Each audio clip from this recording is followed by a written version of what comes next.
આપણા જે સંતો જે છે, પરમ ગુરુના જે દોટિયા જેને કહેવામાં આવે છે, એ સંતો આ દૂધરૂપી જે ગ્રંથો છે એ ગ્રંથનું દોહન કરે અને એ દોહન કરીને પછી આપણને સમજાવે. જેમ પેલું દૂધનું દોહન કરીને ઘી કાઢે છે, તેમ આપણા સંતો જે છે એ સંતો જે ગ્રંથોનું વાંચીને દોહન કરે અને દોહન કર્યા પછી આપણે જે મૂળ મુદ્દો છે, પરમ ગુરુનો જે વિત્ત છે, જે અંશ સ્વરૂપ છે, એ અંશ સ્વરૂપની વ્યાખ્યા પછી આપણા સંતો આપણને સમજાવે છે. 14 લોકનો ધણી અનંત બ્રહ્માંડનો ધણી જ્યારે આપણી સાથે તાળ મળી જાય તો એનાથી મોટું ભાગ્ય શું હોઈ શકે? દયાળુ એમ કહી જાય. પછી તો તમારો ભાવ જ ત્યાં પહોંચે છે ને સાહેબ. કોઈ પણ વસ્તુ તમે ગમે એટલું અહીંયા થાળ ઢળાવો કે તમે પેંડા લાવો કે આ લાવો તે લાવો, એ ત્યાં પહોંચતું એ તો આપણા પૂંજારી જ ખાય.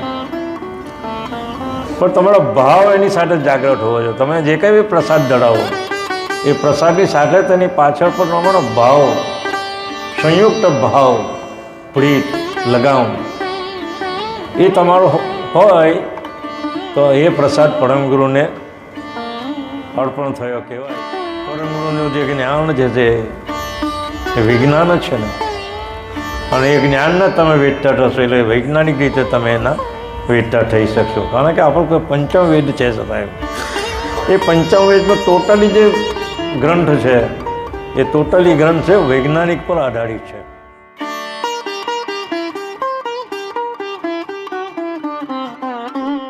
चैनल को सब्सक्राइब करिए, बेल आइकन दबाइए, ये वीडियो ज्यादा से ज्यादा लोगों तक पहुंचे.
कृष्ण स्वामी महाराज श्रीमंत करुणा सागर भगवान नरवेद सागर महाराज महान तपस्वी रघुराम महाराज परम सुखानंद जी महाराज विष्णुदास जी महाराज शांतिदास जी महाराज शीतलदास जी महाराज हरिशंदास जी महाराज सर्व संतन की सर्वदेवन की कैवल धाम की गुरुगाड़ी शास्त्रापुरी की कायम पंथ की ज्ञान संप्रदाय की भारत की पंचम प्रथम वेद की जगावतान की ग्रंथ वाचन प्रारंभ समय का सत्यैव है। करुणा सागर भगवान की, नरवेद सागर महाराज की जय, महान तपस्वी रघुराम महाराज की जय।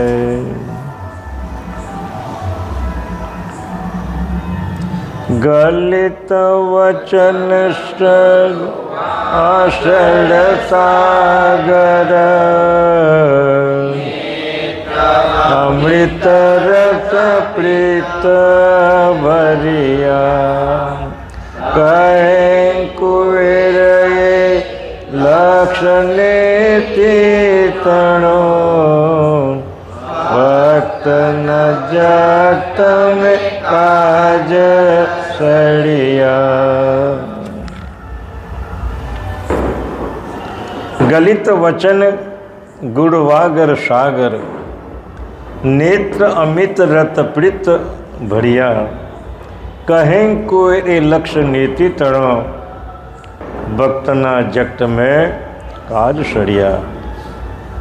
દયાળુ પરમ કૃપાળુ ભગવાન કરુણા સાગર એના સ્વમુખે ઉચ્ચારેલા અષ્ટાલેવા ગ્રંથના 35મા અંગની અંદર 5મી ચોપાઈમાં આપણને સમજાવે છે કે ગલિત વચન ગળવા ગર સાગર નેત્ર અમિત રત પ્રીત ભર્યા. દયાળુ પોતાના અમૃતમય વચનની અંદર આપણને સમજાવે છે કે પોતાના નેત્રમાં અમૃતસર પ્રીતિ ભરી અતિ આરત ભર્યા ગલિત વચનોથી ગુણના ગર એટલે ચરમરૂપ સાગર ગતિ વડે પ્રવેશ કર. મહાન સમર્થ કુવેર સ્વામીજી કહે છે કે ઉપર જણાવ્યા પ્રમાણે વર્તનાર શિષ્યવા સેવક હોય તો તેનો લક્ષ્ય નીતિથી પણ હોય તેવા ભક્તોના જગતમાં કાર્ય સિદ્ધ થાય છે. દયાળુ શું કહે છે કે પોતાના નેત્રની અંદર અમૃત સંપ્રીત ભરીને દયાળુ આપણને આપણે કેમ પ્રાર્થના કરી, પરમગુરુને કેમ યાદ કરવા, પરમગુરુનો લક્ષ્ય કેમ ધરવો, એ સરળ સિદ્ધાંત આપણને સમજાવે છે. ગયા વખતે આપણે સંતની રહેણી કહેની, સંત કોને કહેવાય, સંત કેવા પ્રકારના હોય, સંતનું સ્વરૂપ કેવું હોય, સંતના વચનો કેવા હોય,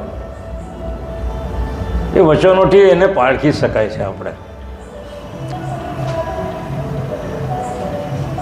એના સ્વરૂપ, એના વચનો એટલા મૃદુ હોય કે સાંભળવાથી આપણા દિલની અંદર પ્રેમ જાગૃત થાય, એના પ્રત્યે પ્રીતિ જાગે, એના પ્રત્યે પ્રેમ સમર્પિત થાય.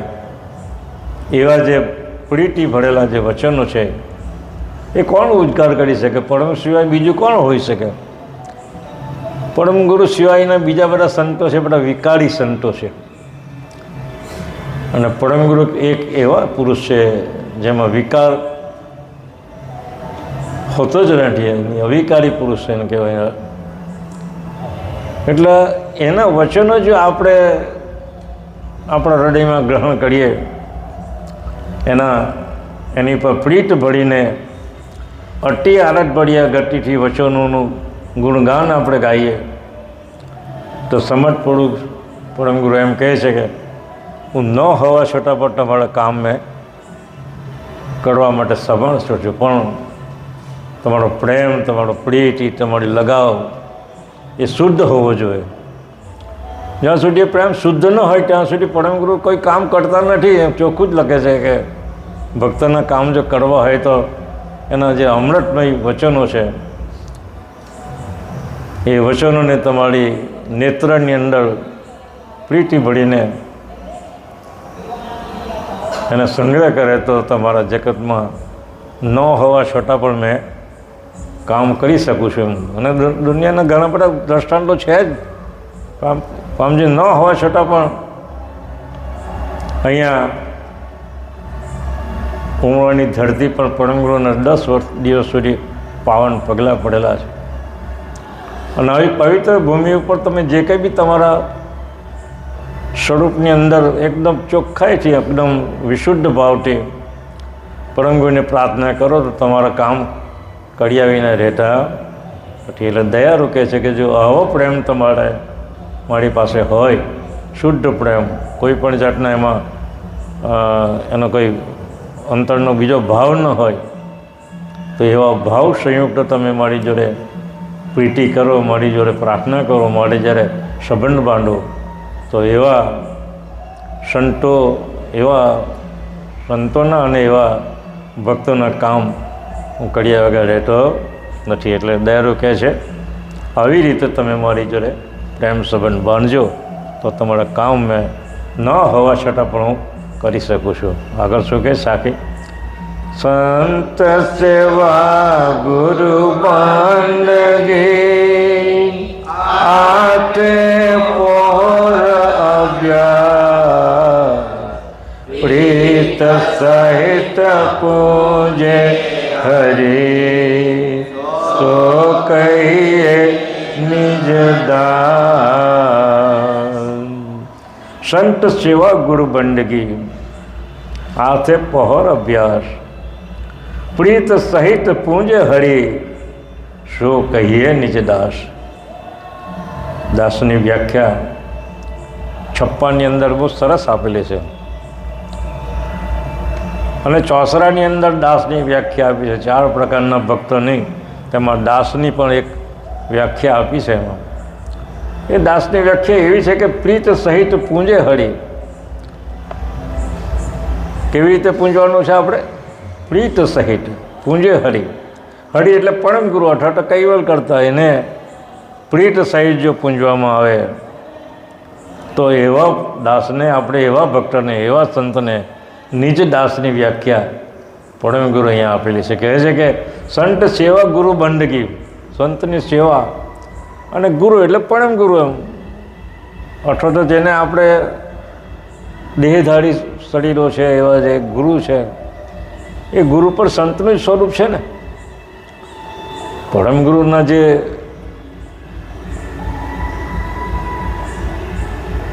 આપણા જે કથાકાર છે, જે એને જેમ તેમ આપણને સમજાવતા નથી. દયાળુ એમ કહે છે એક જગ્યાએ કે દૂધની અંદર ઘી સમાયેલું છે એમ,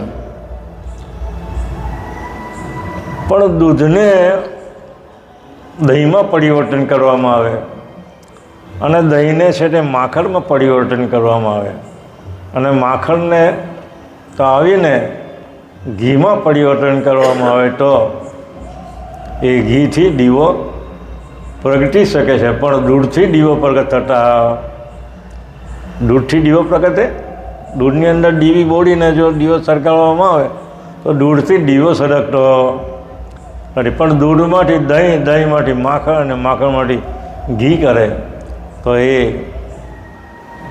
ઘી દીવો પ્રગટ કરી શકે છે. એમ આપણા જે સંતો જે છે, પરમ ગુરુના જે દોટિયા જેને કહેવામાં આવે છે, એ સંતો આ દૂધરૂપી જે ગ્રંથો છે એ ગ્રંથનું દોહન કરે અને એ દોહન કરીને પછી આપણને સમજાવે.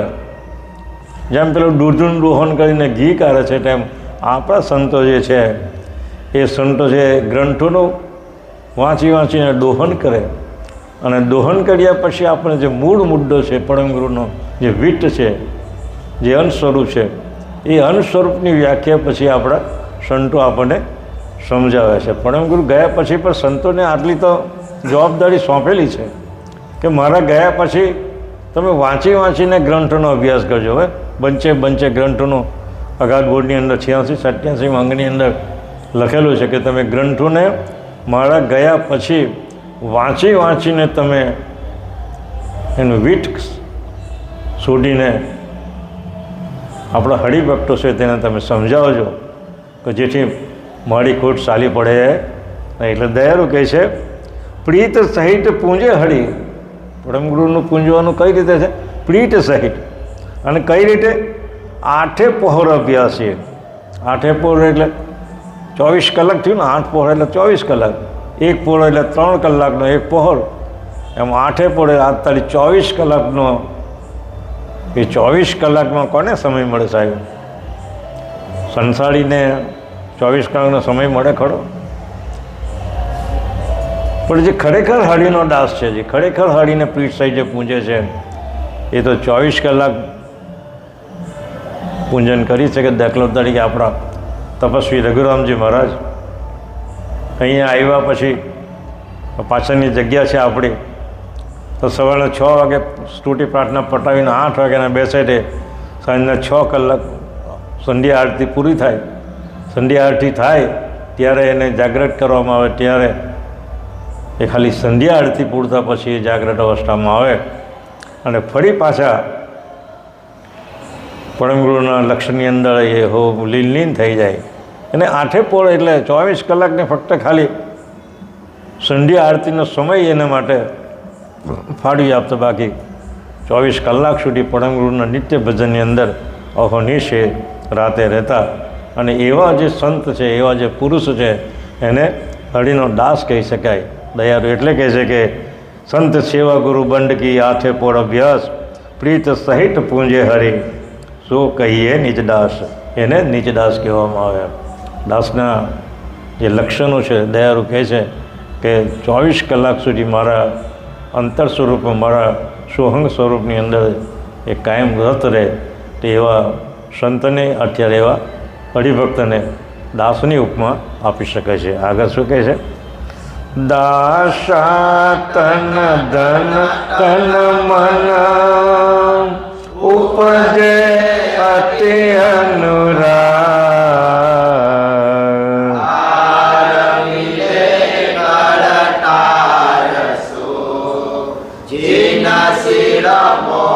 કહે ભાઈ.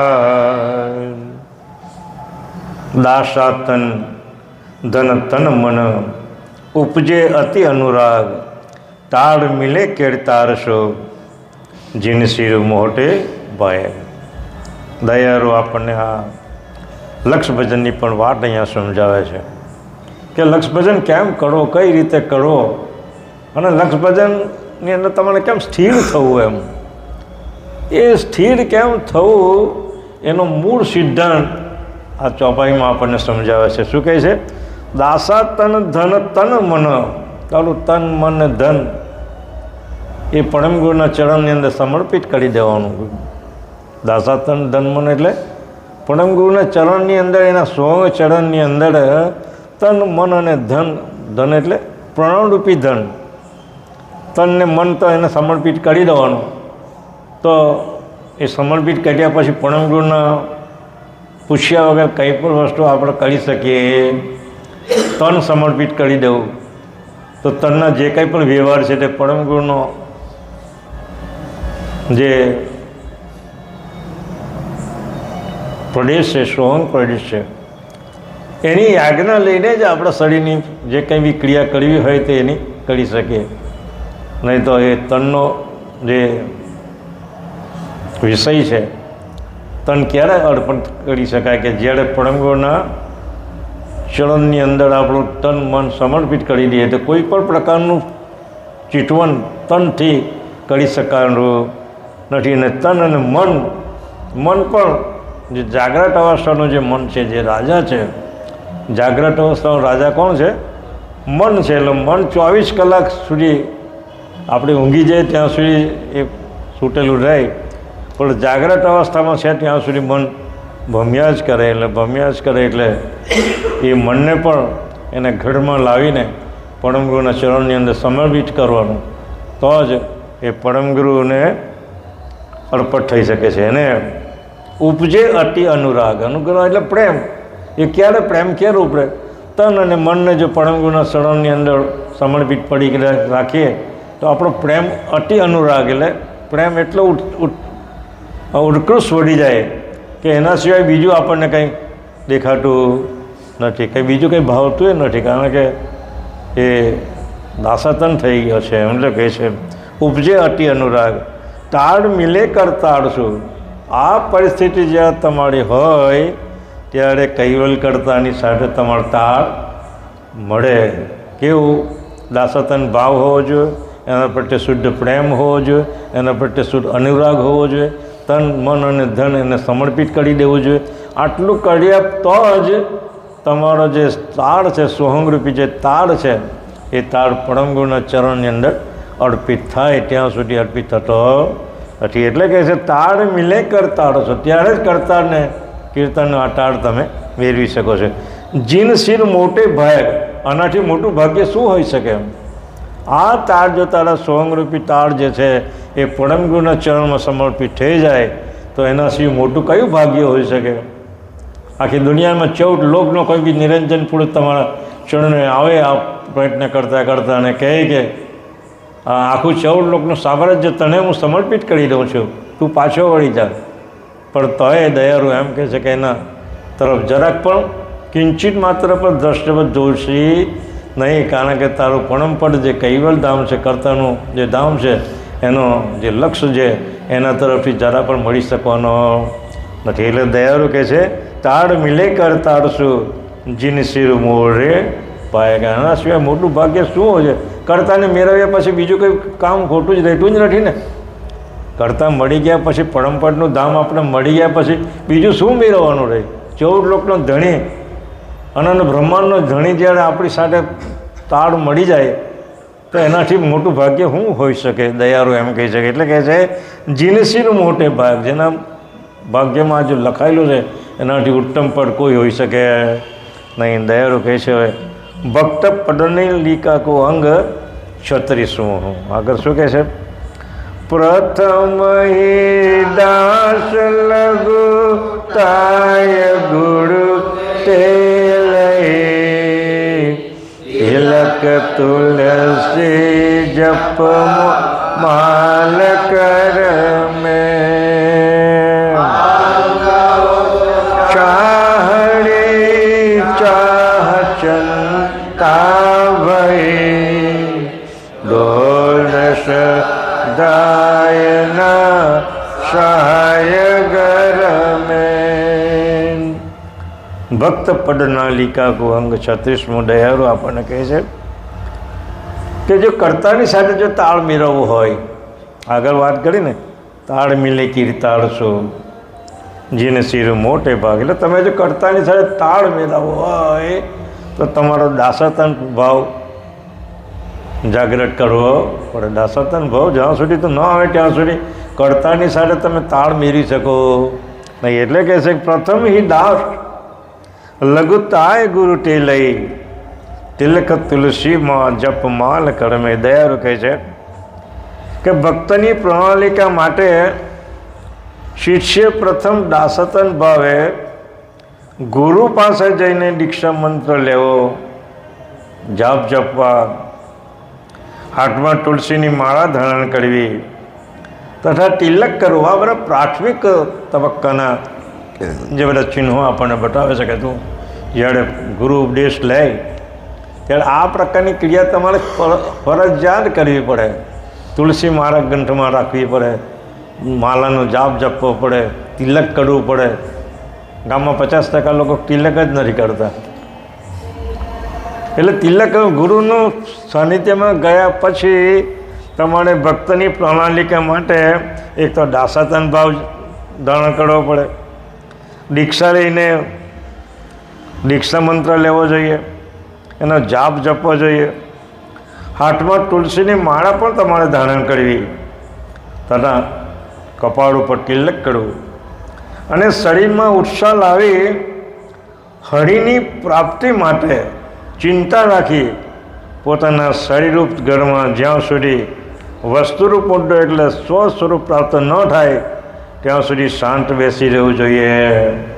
દયાળુ કેટલું સુંદર વાત કરે છે આપણે ભાઈ કે આટલું બધું ગ્રહણ કર્યા પછી તમારે તમારી શરીર ઉપર સાધન વડે તારા અંતસ્કરણની પાળ જઈને, એ 4 પ્રકારના અંતસ્કરણ છે, પેલા મન બુદ્ધ ચિત્ત અને અહંકાર, એ 4 પ્રકારના અંતસ્કરણ છે.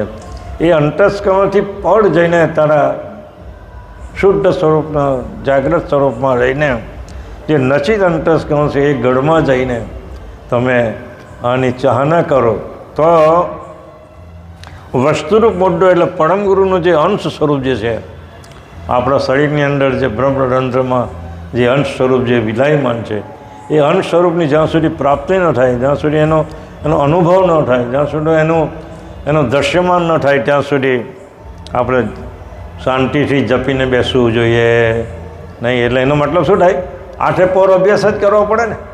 અને આઠે પોર અભ્યાસ કરો, ઉપર પહોંચાવ્યું કે તમે આઠે પોર અભ્યાસ કરો તો મારા સ્વરૂપને તમે પ્રાપ્ત કરી શકો. દયાળુ આગળ કહે છે, દ્વિતીયો સાર જાણ્યો પરો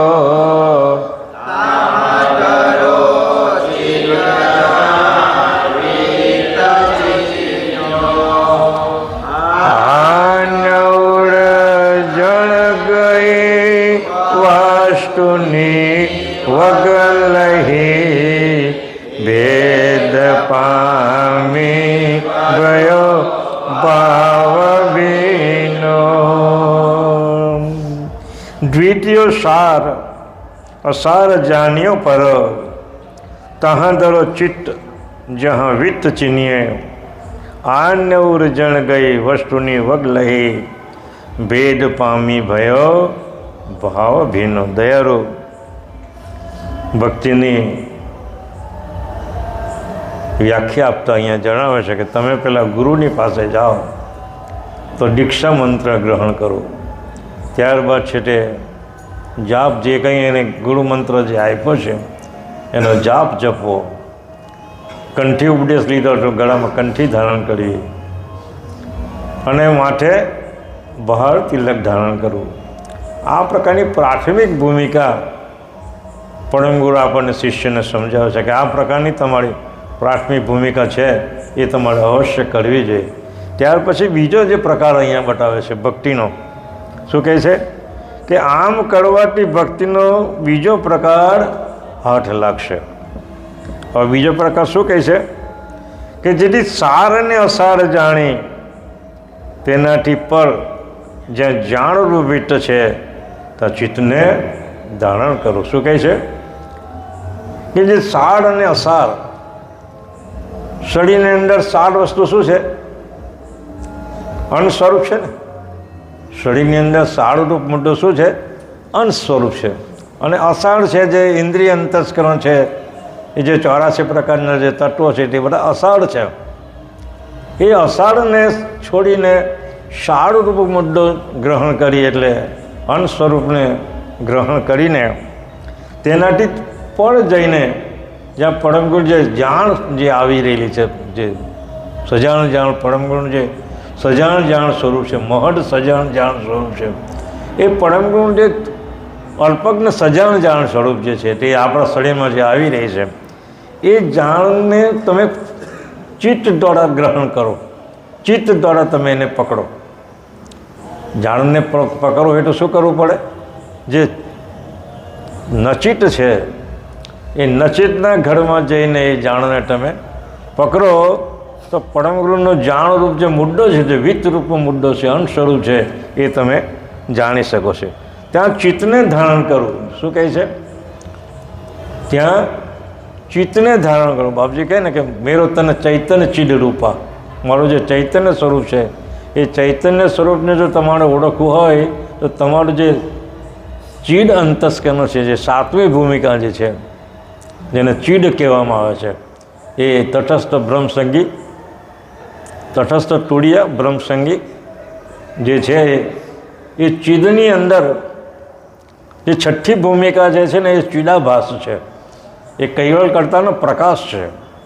જે છઠ્ઠી ભૂમિકા છે તે ચીડાભાસ સ્વરૂપ છે અને એ કૈવલ્યકર્તાનો દિવ્ય પ્રકાશ છે. પણ ચીડ એ કિરણનું, એ અંતનું કિરણ છે, કૈવલ્યકર્તાના અંતનું કિરણ છે. એટલે એ ચીડમાં તમે તમારી વૃત્તિને જો સ્થિર કરો તો એનો અનુભવ તમે થાય તો પરમગુરુની સાથે તમારો એકતા થઈ શકે તેમ છે. એટલે આ ગર્ભિત વિષય બાપજી અહીંયા સુંદર સમજાવેલો છે. ભલો એ ચીડ અંતસ્કરણની જે વાત પંચમ ચોસમ વેદની અંદર એ છેલ્લા અંગની અંદર એ બતાવેલું છે કે ચીડ એ કૈવલ્યકર્તાનું અંતનું કિરણ, એ કિરણની અંદર જો તમે તમારી દ્રષ્ટિને સ્થિર કરો તો કૈવલ સાથે તમે તાળ મેળવી શકો છો. એટલે દયાળુ એમ કહે છે કે એ તમે ત્યાં ચિત્તને તમારે ત્યાં ધારણ કરવું છે, જેથી આ બાજુની ઉર્જણ એટલે આવરણ માત્ર જટા વસ્તુની વગ્નો એટલે સોહંગ સ્વરૂપની ગતિ મળતા એનો જાણકાર થતાં પરમગુરુ પ્રત્યે ભાવ ઉત્પન્ન થાય છે. પછી તો તમારો ભાવ જ ત્યાં પહોંચે છે ને સાહેબ. કોઈ પણ વસ્તુ તમે ગમે એટલું અહીંયા થાળ ઢળાવો કે તમે પેંડા લાવો કે આ લાવો તે લાવો, એ ત્યાં પહોંચતું એ તો આપણા પૂંજારી જ ખાય. પણ તમારો ભાવ એની સાથે જાગ્રત હોવો જોઈએ. તમે જે કંઈ બી પ્રસાદ ધરાવો એ પ્રસાદની સાથે તેની પાછળ પણ તમારો ભાવ, સંયુક્ત ભાવ, પ્રીત, લગામ એ તમારો હોય તો એ પ્રસાદ પરમગુરુને અર્પણ થયો કહેવાય. એ ખાતા તો નથી, પણ જે ભાવ એના જે પહોંચે છે એ ભાવ સિવાય બીજું કંઈ ત્યાં પહોંચતું નથી. અને એ ભાવ જ્યાં પહોંચે છે તારા પરમગુરુની સાથે તમે એકતા કરી શકો છો. ભાવ સંયુક્ત જો એ પ્રસાદ ધરાવવામાં આવે તો પ્રસાદતા પરમગુરુને પહોંચે છે, એ ચોક્કસ વાત છે. એટલે દયાળુ કહે છે દ્વિતીય સાર અસાર જાણ્યો પરો તહાં ધરો ચિત્ત વહાં ચિત્ત જોયો આન્ય ઉપજણ ગઈ વસ્તુની વગલહી ભેદ પામી ભયો ભાવ ભીનો. એટલે દયાળુ કહે છે કે આજે સોહંગ સ્વરૂપની જે ગતિ જો મળતા એનો જાણકાર થતાં પરમગુરુ પ્રત્યે ભાવ ઉત્પન્ન થાય. એ ક્યારે થાય કે તમારું ચિદ અંતસ્કરણ એ પરમગુરુના સોહંગ સ્વરૂપની સાથે જો એ મળી જાય તો એ ચિદ અંતસ્કરણ એવું અંતસ્કરણ છે કે જેનો કૈવલના અંતનું જે કિરણ એને જેને ચિદ કહેવામાં આવે છે, એ કિરણની સાથે જો તમે એકતા કરો તો પરમગુરુની સાથે તમારી એકતા થવા વાર લાગતી નથી. એટલે દયાળુ આગળ શું કહે છે દ્વિતીયો પ્રેમ પ્રકાશ હો લાસ જે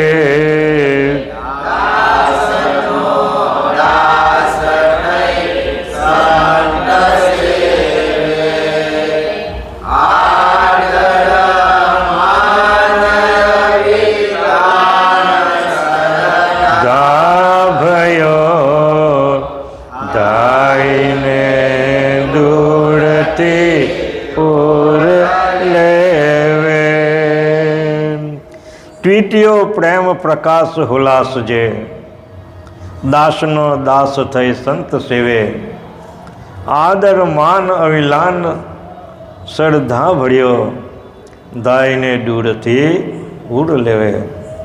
દયાળુ આપણને પહેલો પ્રકાર ભક્તિનો બતાવે, બીજો પ્રકાર ભક્તિનો બતાવે છે, અને ત્રીજો પ્રકાર પ્રેમયુક્ત લક્ષણ જે છે એ પરમગુરુને સમર્પિત કરવાનો ભાવ એ અહીંયા દયાળુ આપણને બતાવે છે. દ્વિતીય પ્રેમ પ્રકાશ હુલાસ જે દાસનો દાસ થઈ સંત સેવે આદર માન અવિલાન શ્રદ્ધા ભયો દાયને દૂરથી ઉડ લેવે. દયાળુ કહે છે કે ભક્તિનો ત્રીજો પ્રકાર એવો છે કે ઉપર પ્રમાણે પ્રેમયુક્ત રહેવાથી પ્રકાશ થશે. આ બધું કરવા છતાં પ્રેમ જ ન હોય તો એ બધું જ નકામું છે ને. માળા ધારણ કરી, ગ્રંથનો અભ્યાસ કરવા બેઠા, તિલક કરવા બેઠા, તુલસી માળા લીધી, જાપ જપવા બેઠા, પણ જ્યાં સુધી પરમગુરુ સાથે પ્રેમ ન હોય, પ્રીતિ નહીં હોય, અનુરાગ ન હોય તો આ બધું જ નકામું છે. એટલે દયાળુ કહે છે ત્રીજો પ્રકાર શું છે? પ્રેમ. પ્રેમ સમજ સદ ઉપજે. બાપજી એક ચોપાઈ લખે છે પ્રેમ સમજ સદ ઉપજે તો પામે નિજ દેદાર. પ્રેમ જો સમજપૂર્વક જો તમને કરવામાં આવે, એકલ પ્રેમ પહોંચે નહીં. બાપજી બીજી ચોપાઈ કહે છે એકલ પ્રેમ પહોંચે નહીં જીત તીત જાય ફસાય. પ્રેમ સમજ સદ ઉપજે તો પામે નિજ દેદાર. જો પ્રેમ જો સમજપૂર્વક જો કરવામાં આવે તો તમારો દેદાર એટલે કૈવલ્યના કે પરમગુરુના દર્શન તમે કરી શકો છો. એટલે દયાળુ કહે છે ભક્તિનો ત્રીજો પ્રકાર છે પ્રેમ. અને એ પ્રેમપૂર્વક રહેવાથી તમારા અંતસ્કરણની અંદર પ્રકાશ થશે, તેમાં હિત છે એમ માનીને આનંદપૂર્વક દાસના દાસ થઈ સંતની સેવા કરવી. પ્રેમ તો હોય પરમગુરુ પ્રત્યે, તો એનું બીજું સ્વરૂપ જે છે સંત, એ સંતની સેવા કરવી, પ્રેમપૂર્વક સેવા કરવી, આદરપૂર્વક સેવા કરવી. એના હૃદયની અંદર કોઈ પણ જાતની ઉત્કંઠા હોય નહીં, શુદ્ધ પ્રેમ. મારા ગુરુ મને આવ્યા છે તો મારે એને નમન કરવું જોઈએ. પછી ખાલી દેખાવ પૂરતું બાબજી સટકેવલ એ કરવાથી કોઈ પ્રેમ પહોંચતો નથી. એટલે શુદ્ધ પ્રેમ જાગ્રત હોય તો એને નમન કરવું જોઈએ. એટલે કહે છે કે સંતની એમાં સેવા કરવી, સંતને આદરપૂર્વક આદરમાન આપી વંદન કરવું જોઈએ. સંતને આદરપૂર્વક વંદન કરવું જોઈએ, સંતની સેવા કરવી જોઈએ. અને સંત બાપજીએ સંતની વ્યાખ્યા બહુ પરમગુરુને જ સંબોધીને આપેલી છે. કહે છે કે સંત સ્વરૂપ અરૂપટે હળીલીનો અવતાર. હળી એટલે કૈવલ કરતા અર્થાત પરમગુરુ, એ પરમગુરુનો જ અવતાર છે. સંત કોનો અવતાર છે? હળીલીનો અવતાર, એટલે પરમગુરુનો જ અવતાર છે. નિર્ગુણના ગુણ જગતમાં આજે નિર્ગુણ પદ છે, કૈવલ કરતાનું જે પદ છે, પરમગુરુનું જે નિર્ગુણ પદ છે, એ નિર્ગુણ પદમાંથી જો સાકાર સ્વરૂપ અહીંયા ધારણ કરીને આવ્યા છે, તો એ સંત દશાના એ પુરુષને પરમગુરુ જ કહેવામાં આવે છે, એને પરમગુરુનું સ્વરૂપ કહેવામાં આવે છે. એટલે સંત સ્વરૂપની જે વ્યાખ્યા અહીંયા બાપજી કરે છે, કહે છે એને સંતની સેવા કરવી અને સંતની શ્રદ્ધાપૂર્વક આદર માન આપી વંદન કરવું. જો તે દૂર હોય અને આવતા જણાય તો તેમની સામે દોડી જઈને ઉડમાં લેજો અને પ્રેમપૂર્વક ભેટજો. અહીંયા પ્રેમપૂર્વક ભેટવાની જે વાત આવી તે પરમગુરુ જ્યારે અહીંયા આવે છે ઉમરા ગામની અંદર, ખબર પડે દયાળુને સંદેશો મોકલે છે, તો એ ઘોડેશ્વર અહીંયા આવે અને રઘુરામ બાપજીને કહે છે કે રઘુરામજી પરમગુરુ તમને મળવા આવે છે. ઘોડેશ્વર અહીંયા સંદેશો લાવે છે અને એ સંદેશો પરમગુરુને જ્યારે આપે છે ત્યારે રઘુરામ મહારાજની કેવો પ્રેમ જાગી ગયો છે કે અનંત બ્રહ્માંડના અધિપતિ જ્યારે મને મળવા આવે તો વિચાર તો કરો. હવે ભક્તોનો પ્રેમ હશે તો જ મળવા આવે ને, એમને એમ તો ન મળવા આવે ને. કોઈની સાથે આપણી પ્રીતિ જોડાયેલી હોય અને એના અંતરની અંદર અહોનિશ એનો પ્રેમ આપણે સતાવ્યા કરતો હોય તો એ પ્રેમ અનુરાગપૂર્વક એના અંતસ્કરણની અંદર સ્પર્શે છે. અને એ રીતે એ પ્રેમ પરમગુરુને ખબર પડે છે કે મારો રઘુરામજી ઉમરામાં છે તો એને સંદેશો મોકલે છે, મારે એને મળવું જોઈએ. અને એ રીતે પરમગુરુ જ્યારે આવે છે અહીંયા ત્યારે બંને પુરુષો એકબીજાને પ્રેમપૂર્વક ભેટે છે. આપણો સીન લીધેલો છે ને આપણે, તપસ્વી રઘુરામ મહારાજને રઘુરામ બાપજી બે ભેટે છે એવું એક ચિત્ર પણ આપણે બનાવેલું છે. એટલે કેટલો પ્રેમ હશે આમ. પરમગુરુ જ્યારે અહીંયા આવે ને પરમગુરુને ઉત્સાહપૂર્વક ભેટે તો રઘુરામ મહારાજમાં કેટલી બધી ઉત્કંઠાહટ એને વેરવાની, એને ભેટવાની, એને એના ચરણ સ્પર્શ કરવાની. એટલે અનુરાગપૂર્વક એ સંતને ભેટવું જોઈએ. સામેથી જો આવતો હોય તો આપણે એને દોડીને ચરણ સ્પર્શ કરીને કદાચ ભેદી તો ન શકે પણ એના અનુરાગપૂર્વક આપણે જઈને એના ચરણ સ્પર્શ કરીને સટકેલ તો સાહેબ તો કરી શકીએ ને. એટલે દયાળુ કહે છે કે જો તે દૂર હોય અને આવતા જણાય તો તેમની સામે દોડી જઈને ઉડમાં લેજો, એટલે પ્રેમપૂર્વક ભેટજો. દયાળુ આપણને એમ કહે છે કે એવા સંતના સ્વરૂપની વાત અહીંયા સુંદર રીતે આપણને સમજાવે છે. કે આગળ કહે છે જ્ઞાન જતુરથો સેવ કરતો રહ્યો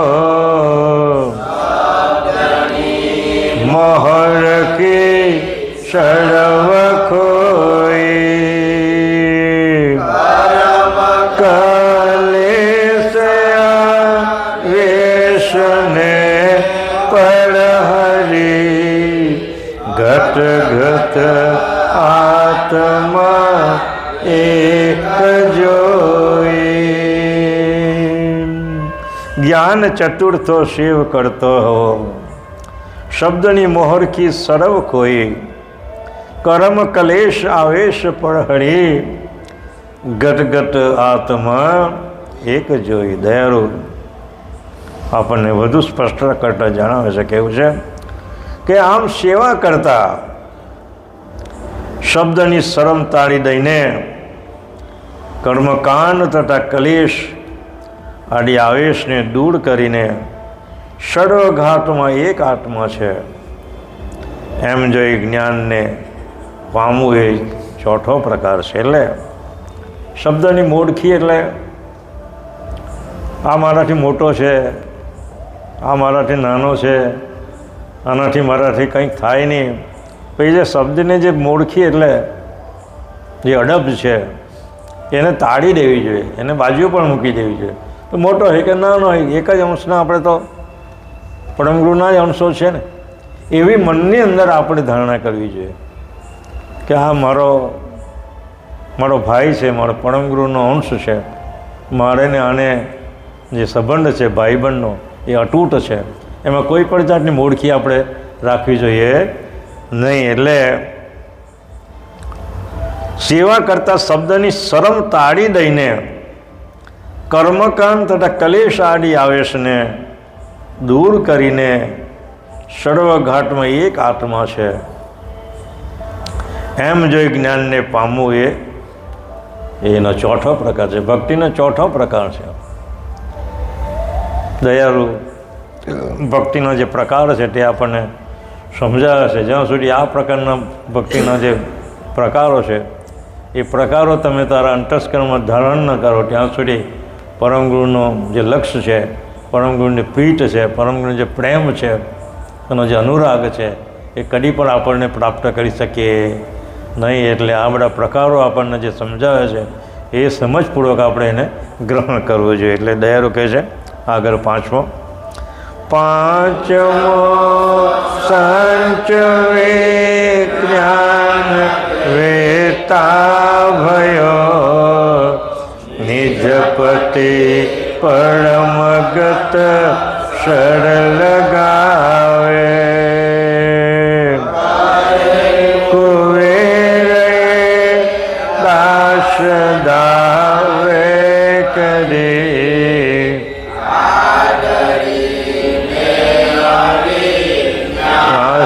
પાવે. પંચમો સંચ વિજ્ઞાન વેતા ભયો નિજપતિ પરમગત સરળ ગાવે કહે કુવેર એ દાસ દાવે કરી આદરીને અવિન્યાસ પામે. દયાળુ ભક્તિના ચાર પ્રકાર આપણને સમજાવ્યા. આજે પાંચમો પ્રકાર આપણને સમજાવે છે કે આ પાંચમા વર્ગમાં જશો ત્યારે શરીરની સર્વગુપ્ત કળામતો જણાઈ આવશે. આ ચાર પ્રકારના તમે જે પ્રકાર જણાવ્યા એ ચાર પ્રકારના પ્રકારો જો તમે બરાબર સંયુક્ત રીતે સમજીને એનું અનુરાગપૂર્વક જો ગ્રહણ કરીને એને ધારણ કરો તો હૃદયની અંદર ધારણ કરો તો પાંચમો જે પ્રકાર જે છે એ શરીરની સર્વગુપ્ત કળામત તમને જણાઈ આવશે. દરેક પ્રકારના જે તત્વો જે છે પરમગુરુએ જે 84 તત્વોનો વિભાગ જે પાડેલો છે એ દરેક તત્વોનું તમને એનો અનુભવ થશે. અને દરેક તત્વનો અનુભવ થાય તો તમારે પછી કંઈ બાકી રહેતું નથી. પરમગુરુને સમર્પિત કરવાના જે કંઈ બી તત્વો જે છે એ તત્વોનું જો તમને જ્ઞાન થઈ જાય તો પરમગુરુની સાથે લગાવ રાખવાનો કોઈ બાકી રહેતું નથી. એટલે કે છે પાંચમા વર્ગમાં જશો ત્યારે શરીરની સર્વગુપ્ત કળામતો જણાઈ આવશે અને તમે વૈજ્ઞાનિક વેદતા થશો. વૈજ્ઞાનિક વેદતા એટલે પરમગુરુનું જે જ્ઞાન છે તે એ વિજ્ઞાન જ છે ને, અને એ જ્ઞાનના તમે વેદતા થશો એટલે વૈજ્ઞાનિક રીતે તમે એના વેદતા થઈ શકશો. કારણ કે આપણો કોઈ પંચમ વેદ છે સાહેબ, એ પંચામવેદનો ટોટલી જે ગ્રંથ છે એ ટોટલી ગ્રંથ છે વૈજ્ઞાનિક પર આધારિત છે. એ તમે એના તત્વોનું પરિબળ જાશો, તત્વોના એના પંચીકરણ તમે જોશો તો દરેકે દરેક તત્વો એ વિજ્ઞાન રીતે સચવાયેલું છે.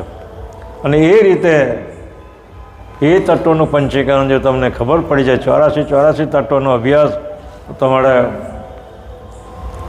મોણે થઈ જાય, તમારા અંતસ્કરણની અંદર એને બરાબર સંગ્રહી જાય તો બીજું કંઈ કરવાનું રહેતું.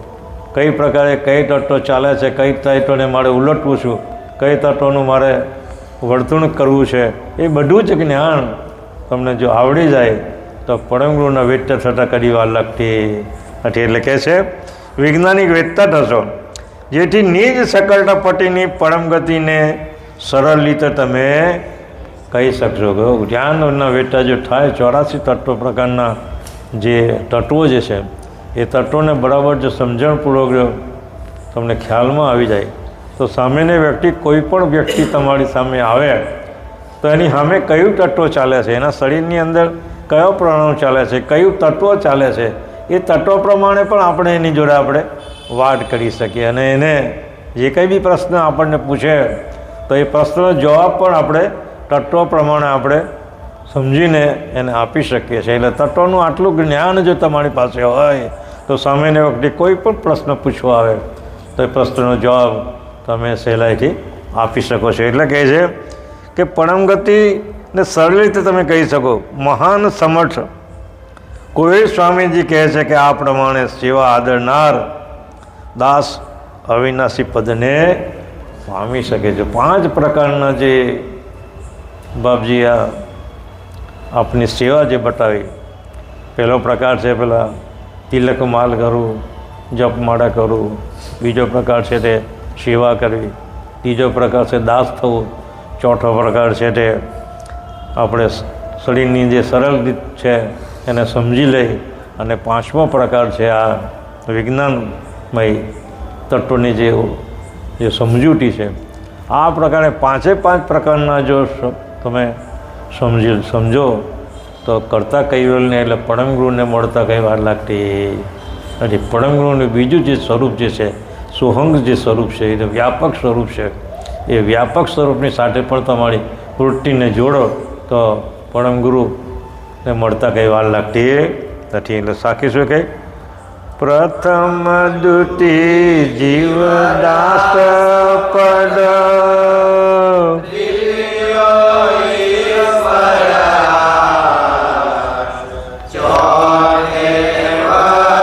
ચરાચર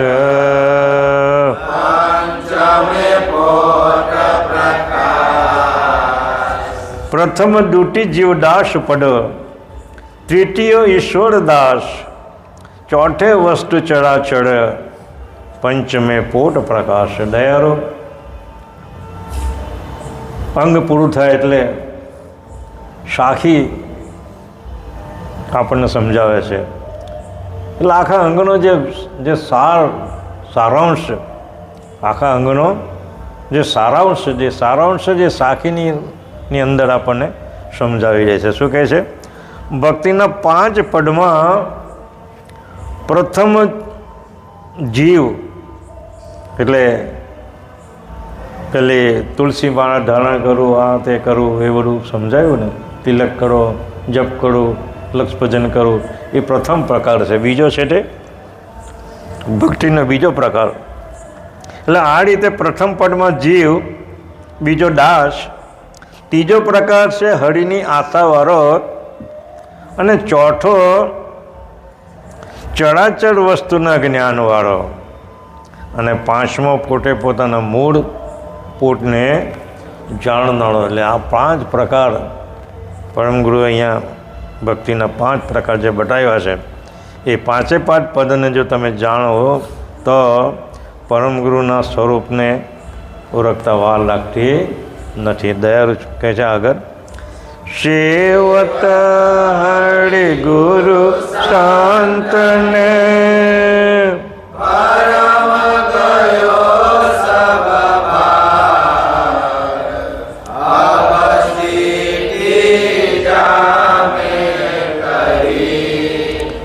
જાહો તે નિજ જાન સેવત હરિગુરુ સંતને ભરમ ગયો શબ ભાગ અબ સ્થિતિ જામે કહી જहाँ હોટી નિજ જાગ. દયાળુ કહે છે કે જો આ 5 પ્રકારના જે ભક્તિના જે 5 પ્રકાર જે બતાવવામાં આવ્યા છે, તમને સમજાવવામાં આવ્યા છે, અને એ રીતે આ પ્રમાણે હરિગુરુ સંતની સેવા કરતાં સર્વ પ્રકારના ભ્રમ તળી જાય છે. 5 પ્રકાર જો તમે બરાબર વ્યવસ્થિત જાણી લો, એમાં તમારું અંતર સ્વરૂપને સંમિલિત કરો તો એ હરિગુરુની સંતા એક પ્રમાણે કરવાથી તમારા સર્વ પ્રકારનો ભ્રમ તળી જશે.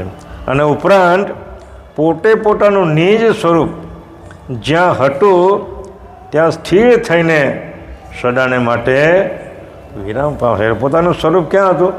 બ્રહ્મરંધ્રના કેન્દ્રની અંદર જ્યાં અન્ન સ્વરૂપ છે, એ અન્ન સ્વરૂપની અંદર એ સ્થિર થઈને, એ સ્થિર ક્યારે થાય? જ્યાં સુધી નચિત અંતસ્કરણ ન થાય ત્યાં સુધી એ બ્રહ્મરંધ્રની અંદર અંશને રહેવાનું જે ઘર છે એ ત્યાં જઈને એ સ્થિર થાય. અને એ સ્વરૂપ જો તમે જાણી લો તો પરમપદ કે પરમ ગુરુનું સાક્ષાત થતો વાર લાગતો નથી. અને એ સ્વરૂપ જાણ્યા પછી સ્થિર થઈને એ સદાને માટે તેમાં વિરામ પામે છે. એટલે પરમ ગુરુના જે સોહંગ સ્વરૂપની અંદર જે અંશ સ્વરૂપ છે, એ અંશ સ્વરૂપનું જે ઘર છે, એ ઘરમાં જઈને વિરામ પામી જાય છે. પછી ત્યાં બીજું કંઈ કહેવાનું રહેવાનું રહેતું નથી. અંતમાં આજે આપણા પરમ ગુરુ જેવા અવિચલદાસ મહારાજશ્રીની નિર્વાણ તિથિ નિમિત્તે આપ સૌ અહીંયા ઉપસ્થિત રહ્યા. આપણે એનું ધ્યાન કર્યું. આપણું જે યોગ છે, એનું જે ઋણ છે, એ ઋણ તો આપણે સદાને માટે ચૂકવી શકવાના નથી. પણ આવું કંઈક આપણે દર મહિને એકાદ વાર અહીંયા આપણે ભેગા થઈએ અને એના અનુસંધાનમાં એને યાદ કરીને આ ગ્રંથનું વાંચન કરીએ તો કંઈક અંશે પરમ ગુરુનું ઋણ, તપસ્વીની ઋણ અને આપણા સંત એવા જે અવિચલદાસ બાપજીનું જે ઋણ પણ આપણે ચૂકવી શકીએ. અંતમાં સતકેવળ સાહેબ શ્રીમદ કરુણા સાગર ભગવાન કી આદ્ય સક્રત સ્વરાજ કણદેશ કૈવ કરતા કે કૃષ્ણ સ્વામી મહારાજ કે શ્રીમંદ કરુણા સાગર ભગવાન કે નરવેદ સાગર મહારાજ કે મહાન તપસ્વી રઘુરામ મહારાજ કે પરમહંસ સુખાનંદજી મહારાજ કે શ્રી વિષ્ણુદાસજી મહારાજ કે શાંતિદાसजी महाराज की, शीतलदासजी महाराज की, श्री अविचलदासजी महाराज की, सर्व संतन के, सर्वदेवन के, कैवल धाम की, गुड़गाड़ी सारसापुरी के, कायम पंथ के, ज्ञान संप्रदाय के, भाल तिलक के, पंचम स्वसम वेद के, जगास्थान के, ग्रंथ वाचन पूर्णावति समय का सत कैवल साहेब.